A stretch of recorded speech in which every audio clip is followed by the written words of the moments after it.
Alors, petite vidéo démo des twin markers de chez Action. Donc, les twin markers, ils en ont sorti une nouvelle gamme. On les reconnaît par le bandeau noir. Les anciens étaient comme ça. Et les nouveaux sont comme ça. Et en plus, quand on les défait, on se rend compte que le crayon est mat. Ça fait un peu plus qualitatif. Il est plus brillant comme avant, mais mat. Bon, alors après, ça reste le même problème qu'on rencontrait auparavant avec les twin markers, c'est-à-dire qu'ils sont encore en double. Ce ne sont pas totalement des nouvelles références. Il y en a qu'un des anciennes séries que je n'avais pas du tout, c'était ceux-là. Pourtant, c'est les anciennes séries, je pensais les avoir tous achetés, mais en fait, il devait me manquer ceux-là, donc là, j'en avais aucun de ceux-là. Sinon, pour la plupart, j'en ai un, voire deux de chaque lot. Mais bon, il y en a quelques. Il y a quand même plusieurs lots, j'en avais qu'un seul des deux.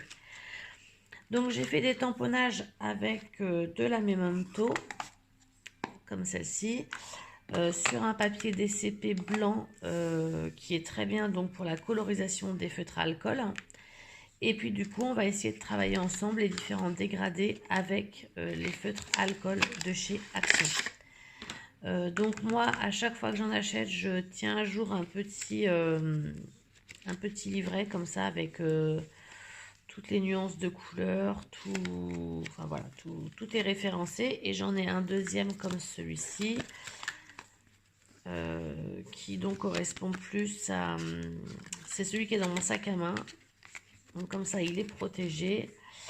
Seulement, là, je ne l'avais pas emmené parce que j'ai pas mis à jour avec les dernières couleurs. Donc ça, il faut que je le mette absolument à jour. Et je le garde dans mon sac parce que s'il commence à ressortir des nouvelles références, j'aimerais bien pouvoir compléter mes collections. Donc, le premier lot, ça va être ce lot-là avec donc le 17, le 18 et le 28.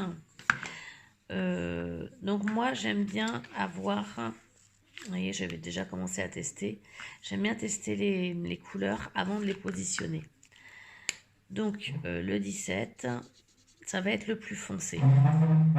Donc, ce qu'on va faire, c'est que je vais venir faire le pourtour de ma forme.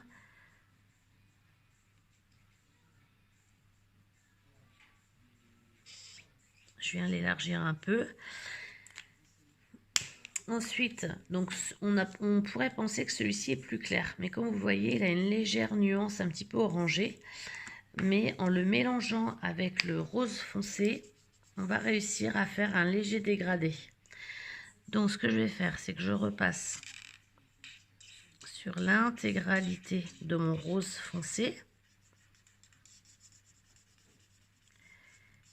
Et vous voyez, je vais venir comme ça, tout doucement, dégrader ma couleur.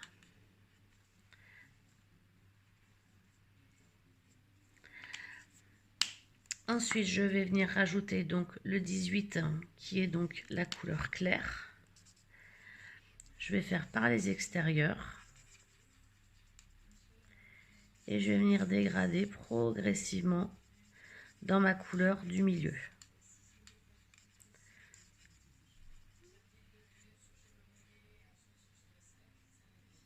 Et voilà, du coup, j'ai un ballon qui commence à être légèrement dégradé.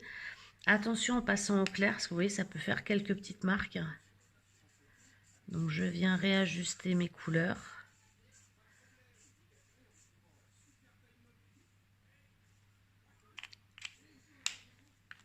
Et donc, à vous de venir superposer vos couleurs tout doucement pour les dégrader tranquillement. Et voilà. Donc là, j'ai mon premier lot. Donc en fait, je ne l'utilise pas comme c'est mis chez eux le 17, le 18 et le 28. Mais je fais plutôt le 17, le 17, le 28 et le 18 pour finir. Donc ce que je vais faire, c'est que je vais le mettre ici. J'ai mis donc le 17. J'ai mis le 28. Et j'ai fini avec le 18. Comme ça, je vais me faire une petite poche dégradée avec les feutres Action. Donc, quand on regarde dans le nuancier que je me suis fait avec les feutres à Action, les feutres aquarellables Action, donc le 28, on est plutôt normalement dans les 20, dans les dégradés un petit peu orangés. Le 28 reste quand même dans les rosés. Et quand on prend les dizaines, où là on est plus dans les rosés, on a donc le 17 et le 18. C'est vrai que ce sont quand même des couleurs qui se rapprochent plutôt bien. Après, moi je pense qu'on peut également faire un dégradé en utilisant les couleurs. Alors attendez, je vais vous montrer. Tac, tac, tac. Alors attendez, je cherche juste la couleur parce que je sais que j'ai un rose très pâle. Il existe une sorte de rose très très pâle, je ne sais plus où il est. Vous voyez, le 147. Quoique non, parce que quand on le met à côté, il fait quand même beaucoup plus mauve. Après, il y avait le 137. Le 137 pourrait être la couleur très claire quand on veut faire quelque chose de très très très clair et très contrasté. Donc voilà, après il faut aussi marier avec les autres crayons que l'on a en notre possession sans problème. Donc le 17, je l'avais déjà, c'était déjà un crayon existant. Et le 28 et le 18, je ne les avais pas. Ensuite, on va travailler avec la série des 124, 123 et 166. Donc, les 124, 123, 166, en termes de couleur, ils nous donnent 123. Donc, le 123, qui fait, vous voyez, une fois qu'il est sec, quand même très fluorescent. Le 124, qui a un joli vert, il est un peu moins fluorescent. Le soleil tape bien dessus, mais il est légèrement moins fluorescent que celui-ci.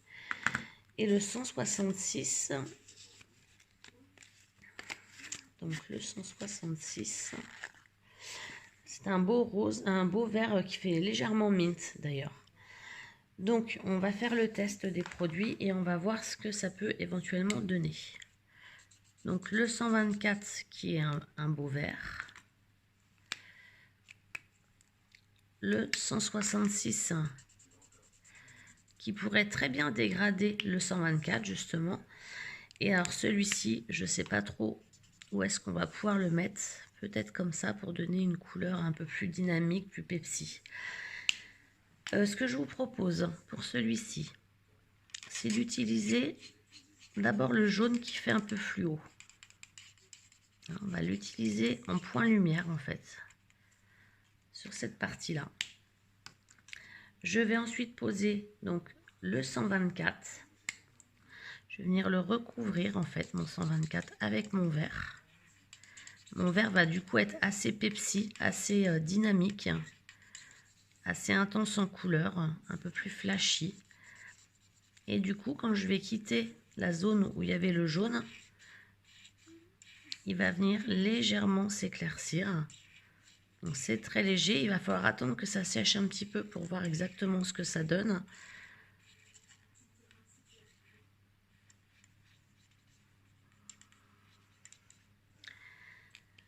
Et ensuite, on va finir avec le 166, donc toujours sur les extérieurs.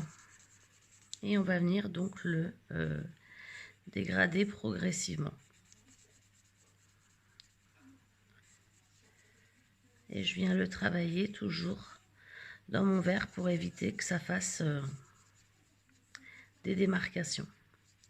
C'est vrai que c'est un petit peu le secret des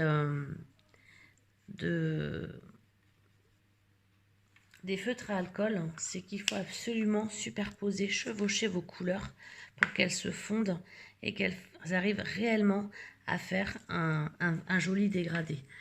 Donc là, j'ai mis donc le 124, le 123 et le 166. Sachant que je vais faire juste un tout petit rappel ici.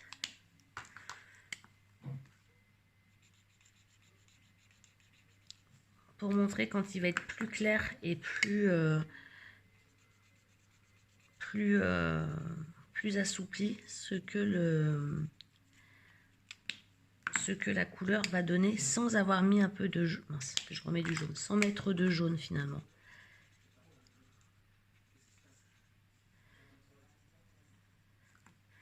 Vous voyez, là je travaille mon dégradé J'insiste avec le jaune, hein. Je ne veux pas en mettre pourtant. Voilà, là ça va juste faire un rappel sans la partie jaune qui est présente ici. Bon, finalement, on ne voit pas une très grosse différence. À voir si le jaune a réellement une utilité dans ce dégradé, je n'en suis pas sûre. Donc au niveau de ces couleurs-là, ce sont des couleurs que moi je n'avais pas du tout en ma possession. Ensuite, on va prendre les jaunes. Donc les jaunes, nous avons dans les jaunes le 35, le 164 et le 141. Donc on voit tout de suite la couleur qui pourrait paraître la plus foncée, mais il faut toujours se méfier avec les produits de chez Action. Des fois, ils ne sont pas tout à fait fidèles. Le feutre n'est pas fidèle à la couleur du capuchon. Entre autres, ceux-là, je les ai essayés, il n'y a pas de souci. Mais il faut quand même se méfier. Donc là, on a le 35. Donc je vais venir mettre du 35. De la même manière, hein, je vais faire toujours mon point un peu plus foncé ici.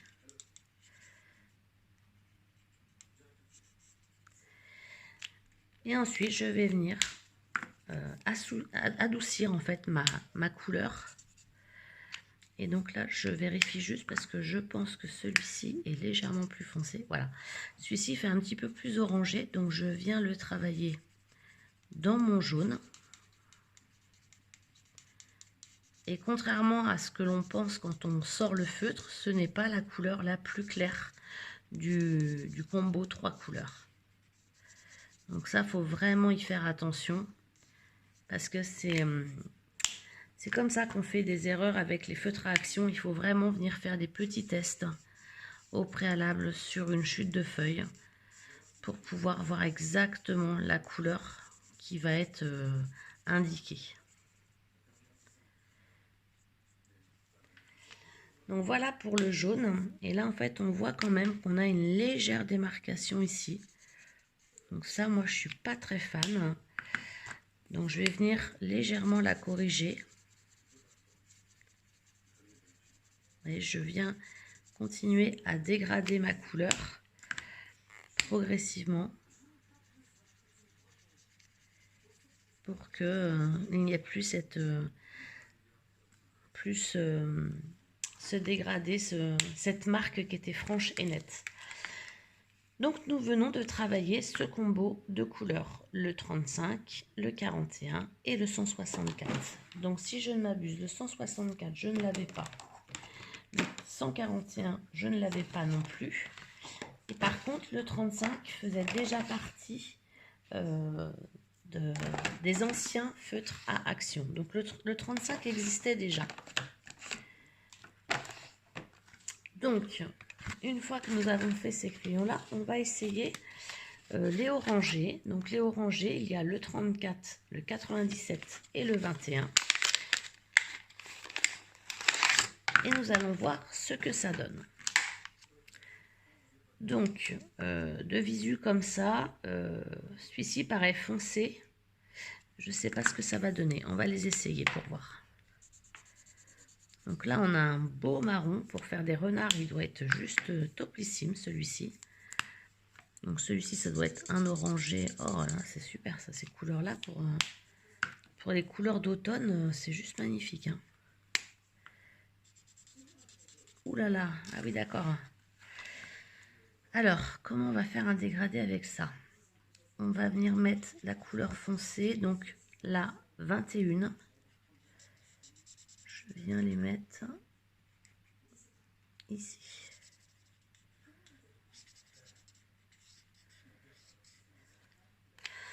La 21.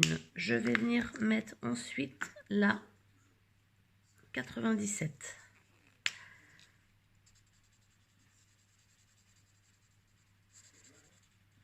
Qui est quand même assez clair la 97. Hein. Je pense que ça fera partie de mon trio de couleurs claires finalement. Dans mon trio de ma couleur claire. Là, je vais venir repasser avec du orangé. Ça va foncer légèrement le marron. Ça va donner de la luminosité.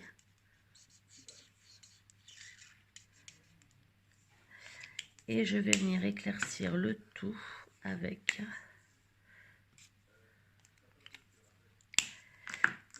avec donc le 97 que je vais venir remettre ici. Là, je sais pas si ça va être probant au niveau du test. Il va falloir voir. Je ne sais pas du tout ce que cela peut donner. On va essayer, parce qu'après, il faut bien laisser sécher quand même vos couleurs, hein, pour voir ce que ça donne. Hein. Donc là, j'ai fini avec le 97. J'ai mis le 21 et j'ai mis le 24. Donc là, on voit qu'il y a une légère démarcation qui n'est pas très jolie. Donc je vais venir la retravailler légèrement.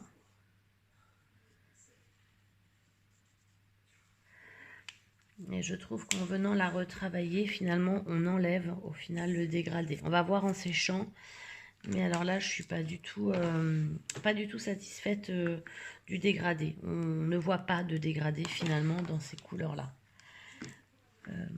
Là, j'ai juste pas mis...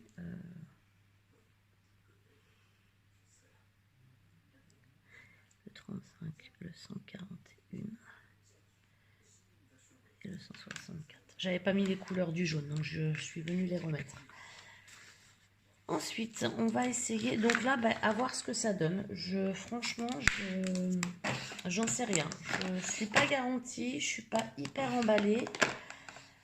Donc là, c'était des couleurs que je n'avais pas. Dans aucun des kits, je n'avais eu ces couleurs-là. Là, j'ai 3 couleurs récentes.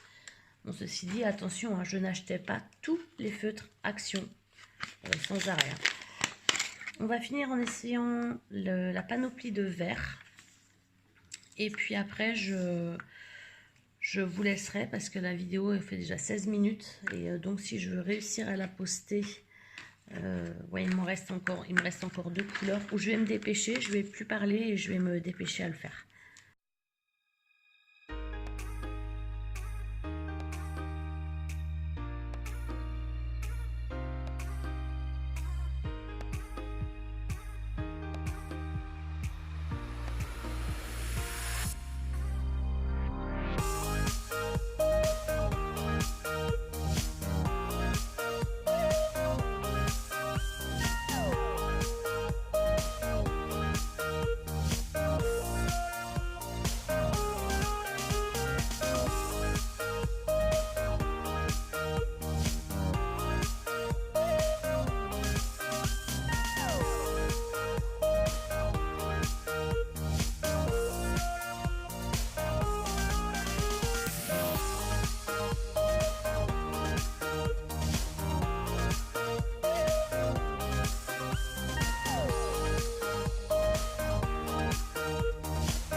Bon, bah écoutez, c'est terminé pour la démonstration. Donc comme vous pouvez le voir, les premiers packs ont plutôt fait des dégradés plutôt intéressants et jolis. Les derniers packs, non, c'est pas du tout possible. Là, j'ai rajouté une couleur, mais malgré la couleur rajoutée, bon, c'est pas si moche que ça. Le vert, ça va encore, mais alors le bleu, avec leur propre couleur, ça fait pas propre, ça fait pas net. Le violet, j'ai rajouté un autre violet qui tire un peu au mauve pour sauver un peu la catastrophe, mais c'est pas terrible non plus. Donc il faudra faire avec ces 2 packs là, le mauve et le bleu, des nuanciers avec des références différentes. Eh bien écoutez, je vous remercie pour l'attention pour cette vidéo. Je voulais juste vous montrer aussi l'achat avec donc les pinceaux un réservoir d'eau que j'ai acheté donc chez Action ce matin. qui vont donc me servir à faire des Wings of Stella. Alors attendez. Donc là, j'ai fait donc du or. J'ai également fait fabriquer sur le même système un argenté et également un multicolore, enfin un blanc irisé. Donc là, je vous ai fait juste une petite touche sur... on n'arrive pas à le voir en fait, mais ça fait un irisé légèrement or, mais ça ne se voit pas très... Ah si, vous voyez à des endroits. Hein. Donc ça fait, voilà, ça va faire l'imitation des Wings of Stella.